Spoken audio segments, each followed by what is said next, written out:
గోవిందుడు ప్రసాదాన్ని గత ప్రభుత్వం అపచారం చేసిందని టీడీపీ నేత ఆనం వెంకటరమణారెడ్డి మండిపడ్డారు. ఆయన ప్రసాదంలో కళేబరాల నూనెను కలిపారని కూడా ఆయన ఆరోపించారు. నాణ్యత లేని నెయ్యిని వాడారు. కల్తీ లేకుండా నెయ్యి కావాలంటే 1000కి పైగా ఖర్చు అవుతుంది.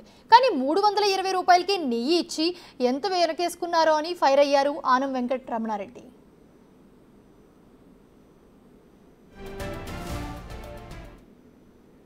కుళ్ళిపోయిన చచ్చిపోయిన జంతువులు ఇది కలిపారని ఈ రిపోర్ట్లో ఉంది.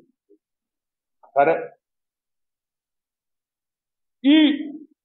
ఈ శాంప్లింగ్ చేసేటప్పుడు డైరీ కానీ ఈ ఘీ శాంప్లింగ్ చేసేటప్పుడు ఎస్ వాల్యూ అంటాం. ఇక్కడ చూడండి, ఎస్ వాల్యూ ఇక్కడ వేసారు చూడండి, ఎస్ వాల్యూ.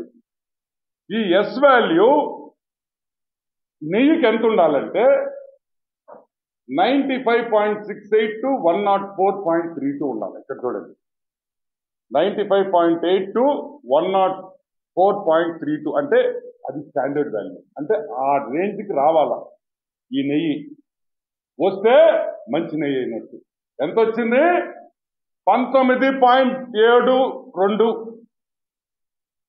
100 యావరేజ్ వేసుకోండి. 100 ఉండాల్సింది 19.72 అంటే 20% కూడా రాలే.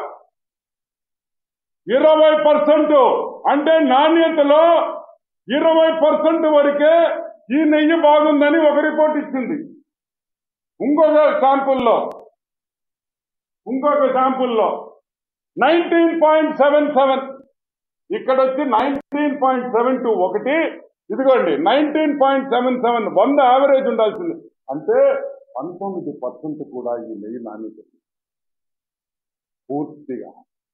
పూర్తిగా గొడ్డు మాంసం, చేప ఆయిల్, చేప నూనె, కుళ్ళిపోయిన జంతువుల్ని వాడారు, ఆ మాంసం వాడారు, దీంట్లో కలిపారనే రిపోర్టు మేము చెప్పటంలా, నేషనల్ డైరీ డెవలప్మెంట్ బోర్డు చెప్తా ఉంది, వాళ్ళ ల్యాబొరేటరీ చెప్తా ఉంది. ఒక్క శాంపుల్ కాదు, 2 శాంపుల్స్, ఇంకా కూడా శాంపుల్స్ ఉన్నాయి. ఇంకా నాకు అన్ని చూపిస్తే మీకు అర్థం కాలేదని నేను 2 చేయించాను.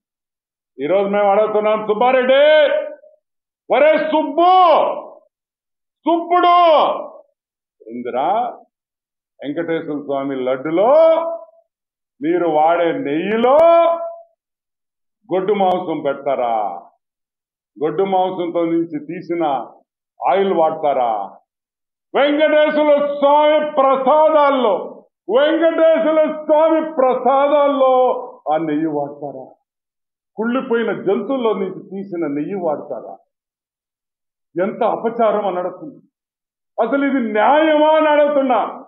ఆ గోవిందుడు ఏం పాపం చేశాడని మేము అడుగుతున్నాను.